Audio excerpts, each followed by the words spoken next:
With that down and out of the way, let's move on to our third main topic today. And our third main topic today gets submitted to us by Eric the Red. And Eric the Red writes, "Hey, John, I know you said earlier that the studios also have to be careful about pissing off the theaters. This is true. They do. Did you see the head of the movie theaters union just threw down the gauntlet on Universal and threatening them for putting Trolls 2 out on DVD and passing the movie theaters? It's the most aggressive thing I've ever heard or said between the studios and the theaters." It is. Let's read that last part again, because I think he's absolutely right. It is the most aggressive thing I've ever heard or said between the theaters. And you know what? You are absolutely right. I have never heard publicly real aggressive lashing out between studios and theaters like I just did. And we'll get to that in a second. Now, we have seen there has been a lot of tension between studios and theaters, but usually it's kept behind the scenes more. You know, they say, you know, we look forward to working with our partners, when behind the scenes, like, you son of a... Maybe. But we just saw something here that is unlike anything I've really seen before when it comes to this tenuous relationship between studios and theaters. For those of you who need a little background, this is what we're talking about. In the midst of a lot of movies going straight to video, because they had already started their theatrical run and now theaters were closed, they had nothing they can do. So movies like Onward, movies like The Hunt, and a couple of others have made that move. Now, I told you guys before that I spoke to somebody in the theater system who told me that the theaters have no objection to those movies doing that. But the one big different thing, though, was Trolls World Tour, or Trolls 2, the animated film. They did not have their theatrical run yet, and it wasn't scheduled to start until April. And they became the first movie and only movie to say, we're going to skip our theatrical dates and we're just going to go straight to VOD. Now, the head of the North American Theater Owners, now that's NATO, not the same NATO as in the UN, but NATO, the North American Theater Owners, he was being interviewed and he made some incredibly stark comments that it is behooving on us to look at in some detail here. Now, first, his name is John Campea. And first they asked him, hey, do you and the theater owners, were you upset? Do you have any problems with, are you upset at all that a lot of these studios are putting their movies straight to VOD? Not talking about Trolls. And this is what he said. He said exactly what I was told, actually. He said this: no, I am not bothered by it. And here's why. For those distributors who already had movies released in theaters that were playing when we had to shut down, we fully understand that they would need to accelerate their home releases. They had already put those movies in cinemas and spent all the money, by the way, to market those films and all that kind of stuff, and they're in a tight spot. They had already put those movies in cinemas, but cinemas had to shut down. So they made those faster moves to the home to try to monetize those movies and to give people something to watch at home during the crisis. So the first thing to point out here is these guys had no problem. These guys had no problem of, the movie theaters, I should say, had absolutely no problem with the studios taking these movies that were already in theaters, that they had spent all their marketing money on, they had no other choice, blah, blah, blah. They had no problem with it. The theaters are like, yeah, we get it.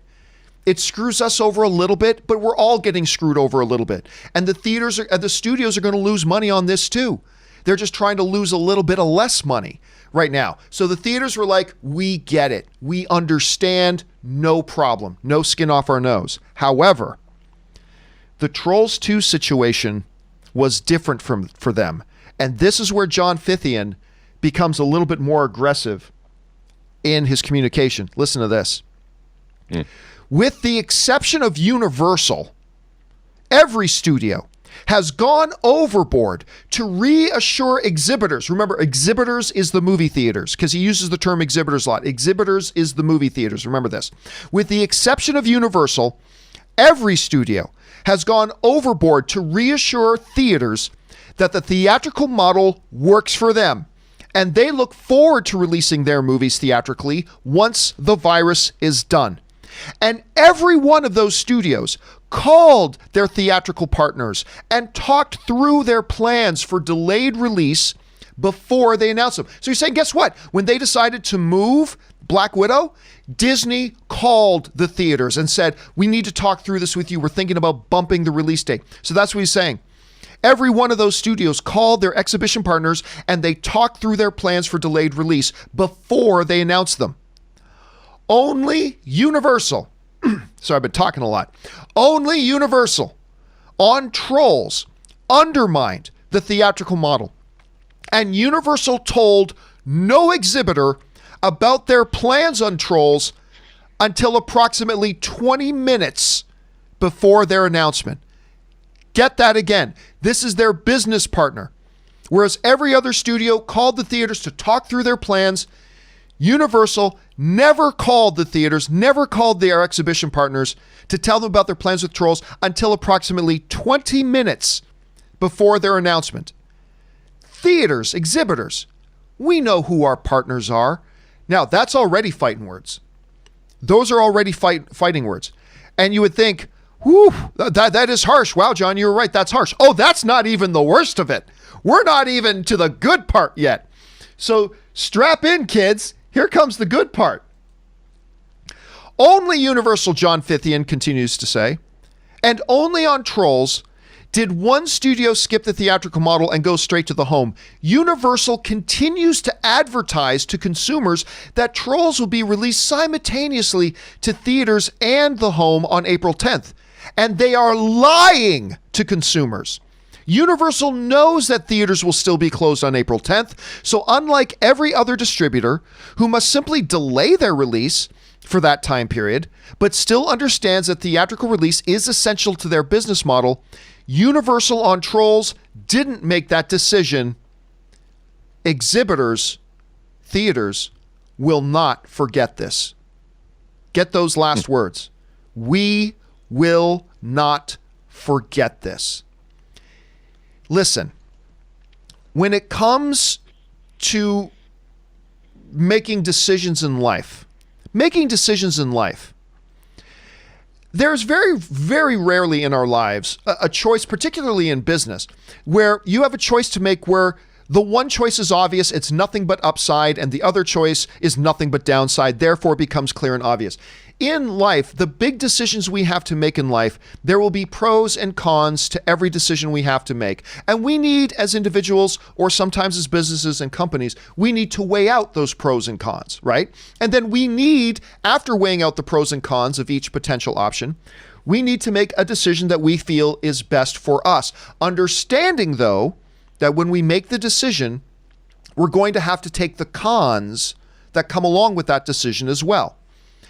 Now, let me say this. I understand that Universal was in such a position where they had to make a decision.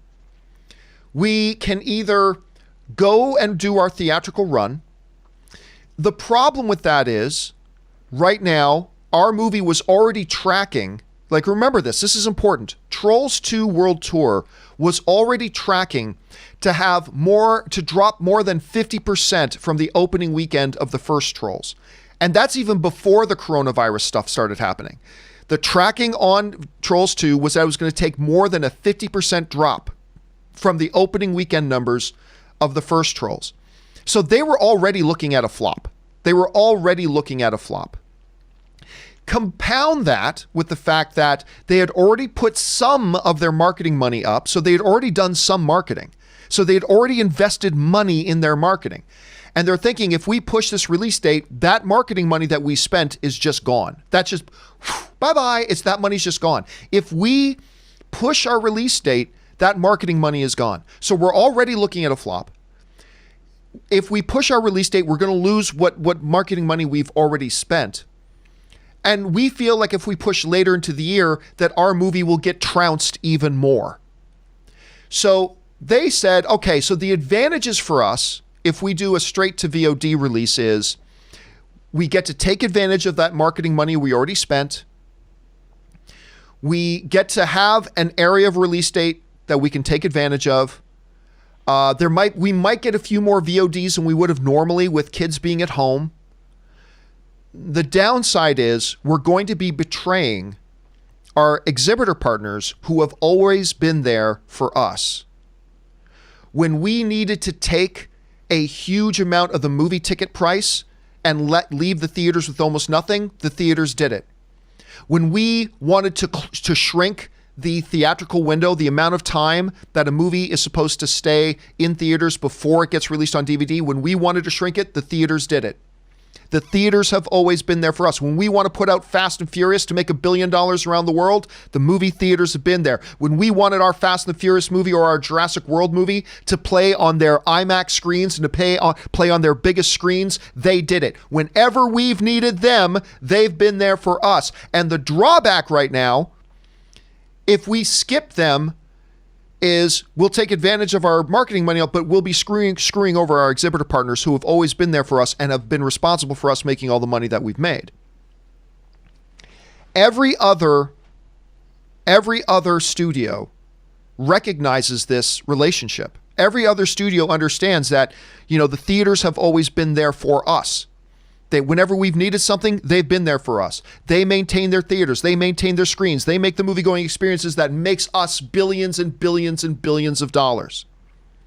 And every other studio has stepped up and said, well, we tried to put our movie in theaters. It was in there for a week, but now we got to put onto video on demand, and the theaters have gone, we understand. And now they've gone, well, Black Widow, we need to just push the release date because we know we're going to make all of our money in there. And they've been careful, and they talk to their partners, and they maintain that relationship. But Universal had to make a choice for what was right for them, If they had just pushed, Rob, here's the thing. If they had just pushed the release date for Trolls 2, they were going to take a little bit of damage. Because, like we said, this movie was already going to be a flop. It just already was. The numbers were already there. All those, with it being a flop, you can't afford to waste those marketing dollars that they already spent. And maybe by doing this, they can recoup a little bit. But Rob, as in anything in life, when you make a choice, you have to understand there's going to be a downside and there's going to be repercussions. Because here it comes. John Fithian said, we're not going to forget this. We're not going to forget this, Universal. When we need you, we've always been there when you've needed us. And now when we, the movie theater industry, need you, you're saying, fuck off. We're not going to forget that. And here's where it's going to hit them, Rob. This is where it's going to hit them. And if I had been in that boardroom, and if I had been, one of the inner circle at Universal, and they were debating this, and they said, should we put this thing directly to VOD, or should we put this thing, keep it in theaters, or should we skip the theaters? And they turned to me and said, well, Campea, you're new here, but what do you think? This is exactly what I would say. Guys, if we keep this thing in theaters, we may take a short-term loss. But if we turn our backs on the theaters now, when every other studio, Marvel, Disney, Warner Brothers, Lionsgate, Paramount, all of them, when all the rest of them are standing shoulder to shoulder with them in this time, we are going to suffer consequences of this decision for years to come. Because here's what's going to happen, Rob. Here's what's going to happen. They are going to get their revenge on Universal, and we're never going to see it in news headlines. But I will tell you exactly how their retribution will come. The theaters will go, oh, you got a new Fast and Furious movie coming out? Oh, that's cool. You want it on 3,000 screens? Oh, that's cool. We can make room for 2,200 screens. Oh, you've got a new Jurassic World movie coming out, and you want it on our Prime theaters? Oh, that's nice. Oh, would you look at that? Our Prime theaters are already booked up. What do you mean they're booked up? I see empty slots. Oh, no. It's booked up. Sorry about that. Booked up. This is what's going to happen, Rob. Theaters, little bit by little bit, over the next 5 years, are going to take their revenge on Universal for this. And it's never going to be in any headlines. We're never going to see a Hollywood Reporter story about it. We're never going to see Variety write an article about it. But it's going to be sliver by sliver. It's going to be a stabbing with 1,000 slivers. Yeah. Over the next 5 years. And theaters are just going to go, yeah, hey, remember when we needed you? Remember when we needed you? We've always been there for you. Remember when we needed you, we need it the other way around? and you said screw off and you spit on our faces and you went off to save a couple of extra shekels. Well, guess what? It's going to cost you a lot more than that long term. And when 50, we have never seen, Rob, this language, we have never seen this language of a relationship between a studio and the exhibitors where one of them says to the others, we're not going to forget this. We are not going to forget this. And every other studio right now is like smiling because they know they're going to get some of their projects. They're going to have the better theater selections. They know they're going to get some of the more better exhibitor deals now and all this kind of stuff because Universal just got themselves, they just lost their seat at the table. And it's going to be slow and it's going to be little bit by little bit. But I'm telling you, Rob, Universal is going to be suffering the consequences of this decision for the next 5 years. And I don't blame the theaters at all. Now, I'm normally a studio guy. But this was bad business. This was a bad decision. And I fully understand Universal needs to make decisions that were best for them and all that kind of stuff, but they just should have sucked up this one loss and understand it's better for our industry as a whole if we all work together. It's just healthier and better for our business as a whole if we just work together on this. And Rob, I just think you and I are never going to see with our eyeballs the retribution that the theaters get, but believe it, it's going to happen. And Universal's not going to be happy about it. But anyway, Rob, I called you yesterday when I first read this interview. I'm like,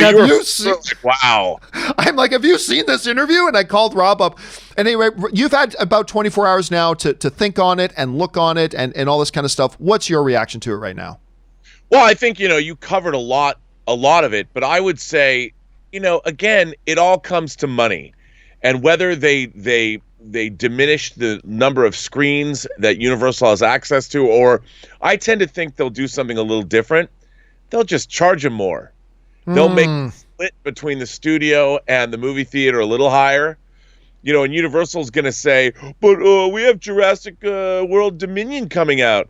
And they're like, yes, and we can't wait to play it. But, we want a 60-40 split for us. They're going to get them some way, and Universal's going to want those, and they're going to have to. Here's the thing, it's never a good time to exploit a situation like this for financial gain on one side. And the thing is, the movie theaters and the studios are in the same ecosystem. They need one another. That's why you're not seeing Warner Brothers release Wonder Woman 84 directly to VOD. They need it to go to theaters. They need to get that money back. And for Universal to have not made those calls, that's all it took. Universal could have made some calls. The theaters would have understood. The theaters would have said, you know what? We know it's time, like we know what's going on. We appreciate you letting us know that you consulted with us as you should.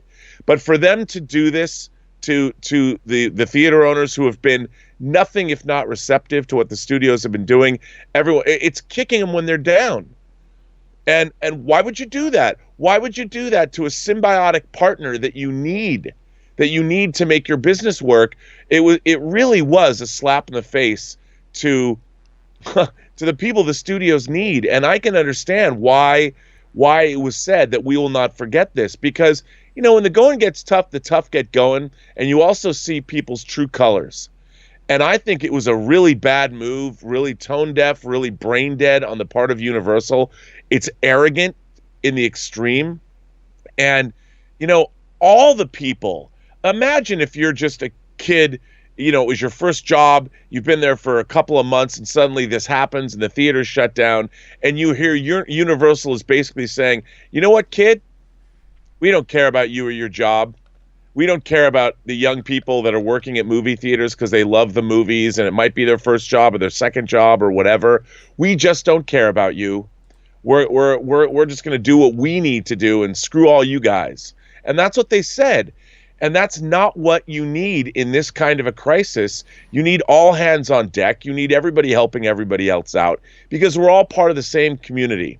We're all part of the same planet. We're all part of the same country. And movie going, you need the people that supply and the people that distribute. It's a no-brainer. And for them to have done this, I think a little payback is in order. I don't think it is a business. It's not show friends, John. It's show business. But you know what? You are you got to be friendly with your business partners to do good business, and Universal was not. Rob, you bring up a great point, which is one of the things. This is a situation where Universal could have had their cake and ate it too. If they had done exactly what you just, and I think the point you made is one of the most astute here, is that if they had decided that the leadership of Universal had gotten a hold of NATO, had gotten a hold of the North American Theaters Organization, say, hey, listen, can we schedule a conference call for Tuesday? And then spend all day Tuesday saying, listen, we are having some real struggles with our Trolls project. And present to them, here's the numbers we're looking at. We're going to take a bath on this, but we think we might be able to take a little bit less of a bath if we did a straight VOD. And we're thinking about that here, but we wanted to be in communication with you. And they spent 2 or 3 days having some hard conversation meetings with the theaters. I bet that probably by the end of it, even if the theaters weren't happy with Universal going to VOD, they probably would have felt like, hey, you still treated us like a partner, not 20 minutes before we make a public announcement and lying to the consumers and saying, oh, this is going to be in theaters and on VOD. You know the theaters aren't still going to be open yet. If they had done that and made the theaters still feel like a partner, the theaters would have grumbled, but they probably would have accepted it. And something like this, to treat your partner like this, when all the other studios, when Kevin Feige, when Alan Horn, when all the heads of Sony and Paramount know well enough that we need this relationship for all of us to survive, and they treat them like partner, it could have been avoided, dude. It could have been. And here's the other thing. When this is done, when this COVID-19 thing is behind us, the theaters are going to be, the whole industry is going to be in recovery mode. And they're going to need as many great, high profile, attract to the audience kind of movies available. And Universal just pulled one off the table. And they're hurting. So by doing that, they're hurting the whole industry. Beyond that, John, they're going to need some kind of concessions from the studio end.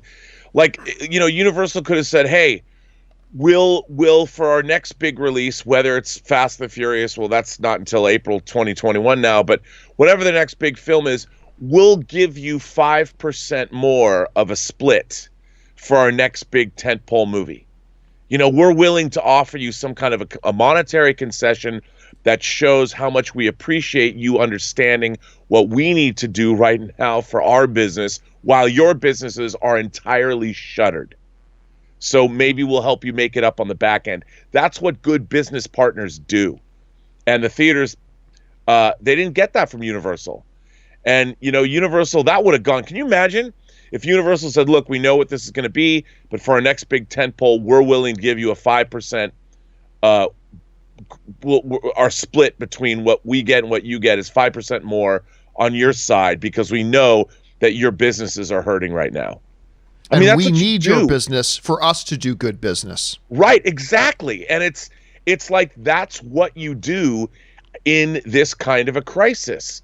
And it's just it's incredible to see, now we're seeing this played out on the national stage now when people are saying, oh, you know what? We need to get back to work. So, we'll get rid of the quarantine in a couple of weeks. America's got to reopen. And you're like, oh, okay, so that's how it is. We're seeing how we've seen in other countries now how this virus has been plateauing and now the bell curve is going down in terms of outbreaks. Wuhan in China is going to be open after a 2-month quarantine. There's now things that are being looked at. This is not the end of the world. This is a crisis that is going to pass. And you know what? You remember what your friends do when things are, that's why marriage is through sickness and in health. And it's when things aren't the greatest where you see how people's true colors come out. And it's just disappointing, man. It's disappointing. Well, we've talked about this a lot, and I got a feeling we'll probably talk about this more because this is this to me is a significant thing. Anyway, guys, question is, you've seen this. What are your thoughts on all this? What are some stuff that maybe Rob and I are overlooking at this point? Jump down into the comment section below and let us know your thoughts. All right, guys.